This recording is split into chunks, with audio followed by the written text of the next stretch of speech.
Popular anime typically follows one of three principles. For one, they all typically establish a grand world filled with mystery, or they say that this character's trash and aspires to be the greatest. And finally, one that you don't know a thing about, but you know it's gonna blow your mind again and again and again. And typically what makes the anime medium so vast and loved is the fact that it goes down one of these routes and then all of a sudden incorporates real life elements better than live action TV. And I mean, look at the state of live action. But anime somehow shows a deeper understanding of people and psychology and then blasts it in your face with stunning animation and ludicrous storytelling, and this has been the standard for years, and this is a formula that works time and time again until Blue Lock came in. Blue Lock doesn't give a fuck about your expectations. Actually, it does. It takes your expectations and then count just so it can ignore them. Oh, you think we can't make a simple game like soccer the most intense thing? Hold my fucking pen. Or whatever they hold when they're animating. Let's create a goat of soccer that's not obnoxious and wants to help our struggling main character. Nah, fuck them. You think, oh, the story is taking a turn and Isagi is starting to understand the importance of teams? Nah. Oh, you think maybe Isagi is the only crazy one and the others actually hold relationships dear? No. Blue Lock ignores all standards of anime and creates a pseudo tournament in a way that makes you completely shocked at what's gonna happen next. One of my favorite parts of watching Blue Lock is when you're watching it and you really don't know what's gonna happen, but then you slowly start putting together, in just a few minutes before the outcome is revealed, you realize what's gonna happen, and you're sat there for a couple minutes in complete anxiety as you realize that the characters are gonna be split apart. This is what happened to me when I realized that Bachira was gonna leave,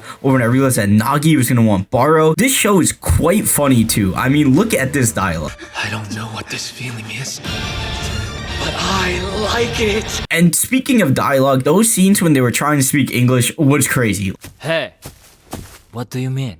Is this game like a part-time job for you? Like, insane. Because it was even better because they had a British guy that spoke completely normal English. The Japanese aren't known to be muscular at all. And the rest of them were like doing broken English, and it was a strange thing. Like, it was really weird to see. But the biggest menace of all is my man, Ego. This brother taking over conferences, sending budgets out the window, gathering the 5 best players in the world and blew the whole budget. But in all seriousness, his speeches are some of the best and always hit. When we're talking on the level of embracing your inner monster and accepting the fact that at times others only hold you back, and the best way to get something done is to do it yourself. If you don't seek to improve and grow yourself and selfishly pursue your goals, they will never be achieved. And the only way someone without talent achieves the unachievable is to give into the monster we all have. The theme is obviously picked up with Isagi because he gave up and he trusted his teammates in the start of the show, and then he transitions into kicking his teammates when they're down and forcing them to level up. The scene with Bachira and his inner monster was also one of the most interesting and dynamic scenes. It was more than just improving at soccer, but the fact that without his monster, he may never be able to play the game he loves how he wants. And Bachira is one of the most interesting characters in the sense that he is a screw loose, but probably is the only character there that is playing soccer purely and solely for the love of the game. It's strange though how a show with such a crazy concept somehow tells a story that relates to everyone in terms of becoming your best self while still trying to be human, then influence you to let go of all else and become devoid of everything except the pursuit of perfection and having Isagi, like so many who want to be great but cannot see the path ahead of them. Instead of teaching you that there's always a light at the end of the tunnel, Blue Lock says you are your own light, and in order to get to the end of the tunnel, you gotta drag yourself there yourself, and no one is going to do anything for you. Now, there is something weird I wanted to mention as a basic soccer breakdown really quick. You have goalies, defenders, and midfielders and strikers, right? And they're in this facility with all strikers, so when they're playing this game and training to be the best striker while being defended by other strikers who don't specialize in defense,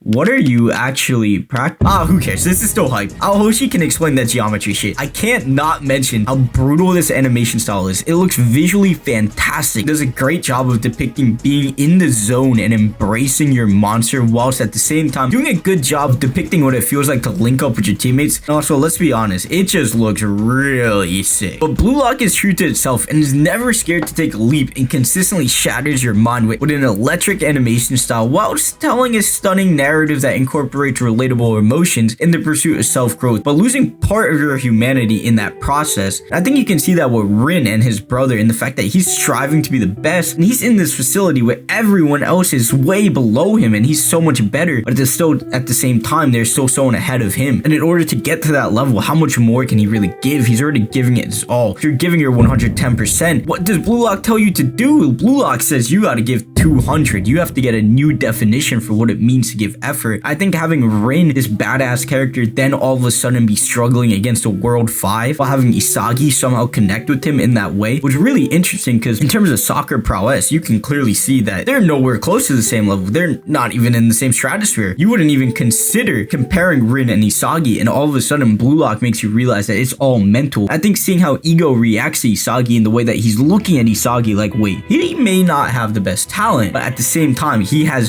one of the most insane mentalities out of any character, and seeing how Blue Lock is not scared to throw away their powerful characters in that sense, having Baro have moments of weakness. All of a sudden, you're relating Baro more than any other character because he knows he's holding his teammates back, and everyone has had a moment where you were the anchor of the team, where you were the one that was dragging everyone to the bottom. And having Baro, who was the king, who was on top of the world, be the one to do that was extremely relatable. And then also having Isagi be the one to have to pull his teammate up in order to get the victory, and doing that in a brutal way, and I mean a really brutal way.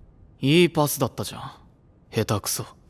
Bachira have to level up in his own and come out of his own shell and become a monster in himself. And having Isagi have to try and fight for everything is extremely interesting. And then as well as that purple haired dude, I forgot his name, him just being weak. And then as well as the orange hair guy, he has all of the physical characteristics in the world, but at the end of the day, he's not a monster at heart. And then having all of these characters at times team up with one another and then pairing them against each other, making them have to fight themselves in some Lord of the Flies type activity was incredible. It was incredible to watch, and it was incredible to just be on the edge of your seat your whole time watching it. And it really changed sports anime as well as anime in general, because soccer is the biggest thing in the world, and then all of a sudden now you're depicting it in this way. It's a game of class and elegance, and you're displaying it in this way where it's just monsters going at each other non-stop, going to see who can kill who first, and making soccer that intense while keeping relatable human elements in it is what makes Blue Lock so incredible. But in the end, it's one of my favorite shows, and across every medium, I think it'll stay on top of the world for a while. And if you want to watch a video on something else that shocked the world, check out this video on Mushoku Tensei. Leave a like, subscribe, and don't forget, we're just getting started, we're gonna stay consistent, and I'll see you in the next video.